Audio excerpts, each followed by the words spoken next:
e-commerce marketing agency. Today's guest is Erik. Erik, feel free to introduce yourself and let our viewers know about your background. Yeah, absolutely. My name is Erik Thornally, and I am the founder of Saturday Sweets. And Saturday Sweets is a brand of authentic Swedish candy. Amazing. What inspired you to create that brand? Man, it was a long time in the making. After I got out of college, I had a real passion for entrepreneurship, and I really fell in love with the idea of creating something from scratch that had never been done before. And my immediate passion at the time was health and fitness, and it still is. So after I got out of college, I actually launched a dietary supplement company.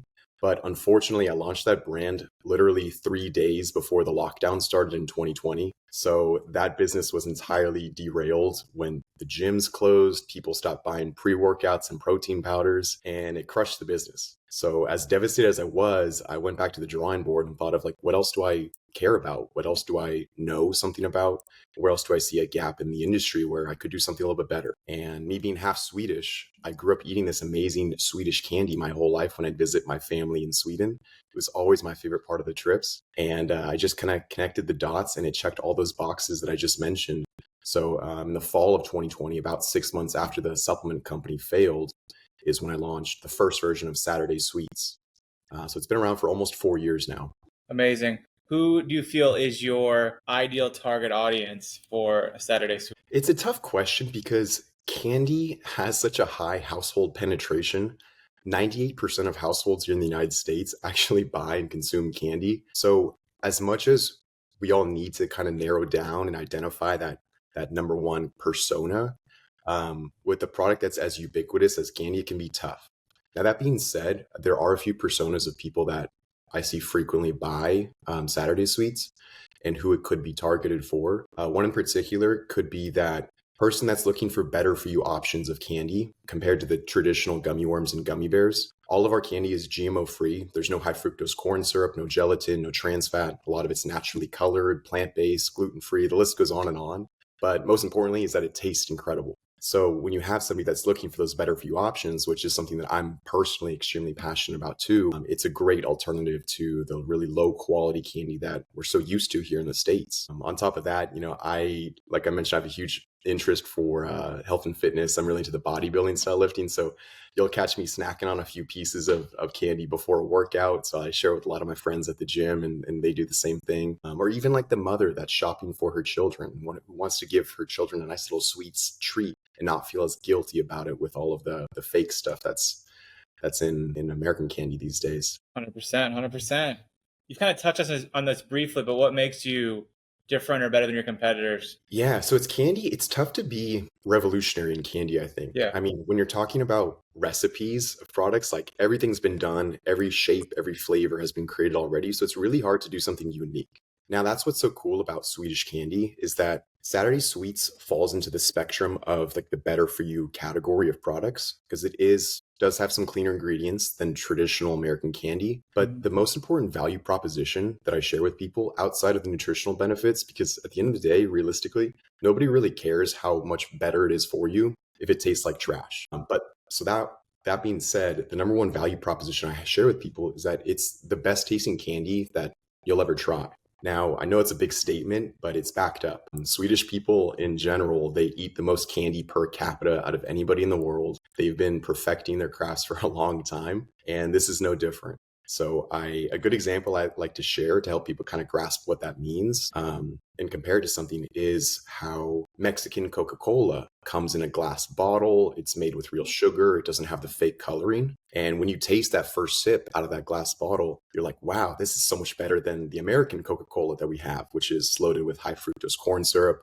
It's in the can. It's got the fake caramel color. And even though the regular Coca-Cola recipe, it still tastes good, it's sweet, it's what we're used to.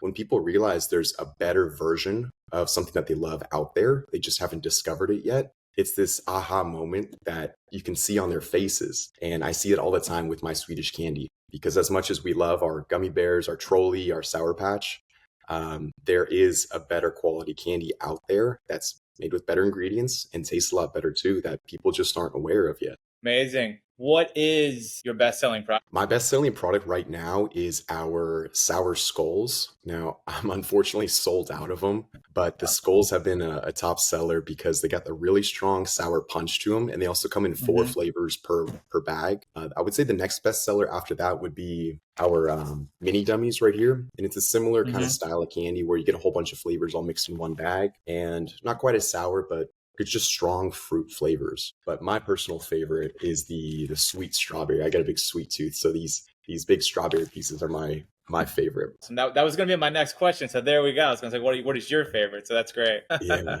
Yeah, I go through a lot of taste testing and snacking on candy. And the tough part is too also like even if it tastes good for me and I love it, it might not be the right fit for here in the States. I mean, so many Yeah. Swedish candies like black licorice is one of the most common candies and flavors in Scandinavia, but black licorice here in the States, it makes people want to throw up, including myself. I do Yeah. not have the palate for something like salty black licorice, even though my mom loves it. My mom is the one that's from Sweden.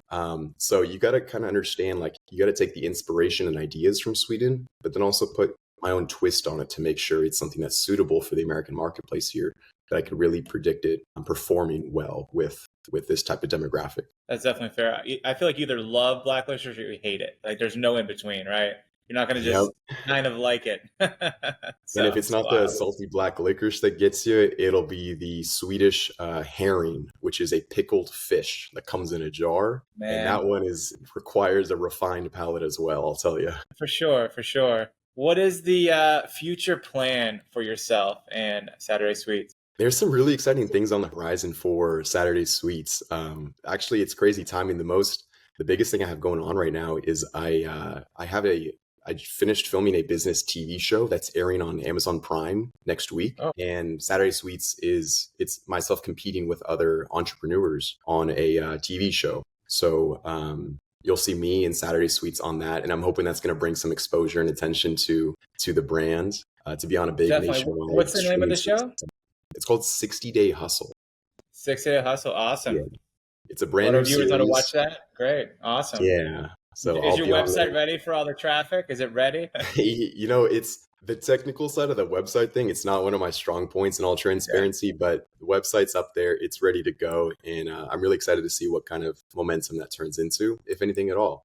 I mean, at the end of the day, I'm not expecting anything from it. I know that opportunities like getting publicity in that kind of sense can be huge for a small brand like mine. But at the same time, it's not something that you want to consistently rely on as your only source of traffic or marketing. So I'll take what I can get from it. But at the end of the day, it was a great experience, and it was really cool to be on a TV show, which was never something I was expecting to do. 100%. Are you selling only in the US right now? Or are you selling everywhere? There are a few stores in Canada. I think only 3 or 4 stores in Canada that do carry our products, Okay. but 99% of them are here in the United States. And excuse me, the few stores in Canada that carry our candy, they've come in from Fair, the online wholesale platform. Wholesale, So yeah. it makes it pretty easy. I do want to stay focused on the United States for now. I really feel like this is the best market to introduce a candy like this, especially with Swedish candy being so viral on social media for all of this year. It's an amazing time to have Swedish candy business in the States. That being said, I mean, who knows where the international markets could take a brand like this? I have received interest from other stores in Iceland, in Australia, in Germany, but me being a small, business, me doing everything myself, it can be almost intimidating sometimes to think about, okay, well, how do I even get started with a process like that? So I'm taking things pretty slow, but making sure I do it the right way. Awesome, Eric. So you mentioned you had some struggles with your other brand, the fitness brand. What challenges have you faced with this brand, and how were you able to overcome them? Yeah, I mean, Saturday Sweets by no means is immune to challenges just because there's a lot of interest in a candy like this right now. One of the biggest challenges that has been plaguing the business for a couple of years is being bootstrapped. I, bootstrap everything myself, and it hasn't been easy, but I never wanted to be in a position where I had this incredible idea in my head, but I knew that I needed $100,000, $500,000, whatever it is, to launch it, and then have to rely on other people in order to make my dream a possibility. So because of that, I've been very calculated in my expenses, in how I proceed, and everything that I do. I'm very lean right now, and I'm sure there are quicker, more efficient ways to do things, and especially outsourcing work and bringing on the right people to help out. And I'm really excited when I can make those luxuries a reality. But I just got to remind myself to be patient, and everybody's got a different story. So I'm writing my story one day at a time. And outside of the bootstrapping thing, the big challenge I've had this year is staying in stock of candies. Like I mentioned, the sour skulls have been out of stock for a few months now. I am burning through this candy just because there is so much demand right now. And with it all coming from Sweden, it can be difficult, and it can be difficult on the supply chain when shipping times vary with it coming overseas. I've even had some issues with import documents with the FDA, and had shipments be returned back to Sweden, which have cost me a lot. So some of the supply chain issues are pretty stressful when you're dealing with a foreign good like mine. Yeah, But 100%. Yeah. I try to remind myself all the time that if this was easy, somebody else would have done it before. And because it is so challenging and difficult with things like getting a consistent supply of the candy and getting it imported on the time when I need it, that's why I'm sure people have tried and they've given up in the past because it hasn't worked out. It's been too difficult. So that kind of helps me keep me grounded when I'm going through those tough times when things aren't going so good. That's 100% fair. Final question. What advice would you give an entrepreneur looking to start a brand this year? I would give advice. The advice I would give to somebody trying to launch a brand would be to make sure you have a clear problem that you're trying to solve with your product, and make sure that you're willing to undergo the long process it takes to turn it into something. That patience is something that I took for granted because everybody, including myself, when they think they have this incredible idea, they're so excited to launch it. They think they're going to turn into a millionaire in a year or two. And that's certainly how I was in my first business. It usually doesn't work out like that, unfortunately. And me being 4 years into Saturday Sweets, I'm really grateful for all of the progress and where I am today. But it's been a tough 4 years. And I think that you have to be willing to you have to voluntarily accept those challenges, knowing that you're going to be making sacrifices, knowing that you're going to have to say no to a lot of things, knowing that things are going to get worse before they get better in many circumstances. So mentally, it requires a lot of fortitude to accept that challenge, which is why it's not for everybody. But at the end of the day, with bigger risks like this come bigger rewards. And when I think of the dream lifestyle that I want to live, of being mobile, being able to travel, live wherever I want, and just free up my time, there's not a lot of professions or careers out there that you can do that with. And I feel so grateful that I can share an extension of myself through my candy with people. And I'm so passionate about it that I'm excited every day I wake up and get to my office and start working for Saturday Sweets. It's a dream for me. So it definitely helps with an idea that you are so passionate about. So I would also share with somebody looking to start their own thing that make sure it's something you care about, because that's what's going to help push you through on the days or the weeks and months when things aren't going great and you are thinking about giving up. Definitely, Eric. That was amazing advice. I really appreciate you coming on. Website is Saturday Sweets candy.com. And then we will catch you on 60 Day Hustle, right? That's awesome. Yeah, that's right. Well, Thank you so much. Really appreciate it. It's perfect timing. And thank you so much for coming on. My pleasure. It's amazing to speak with you. Thank you.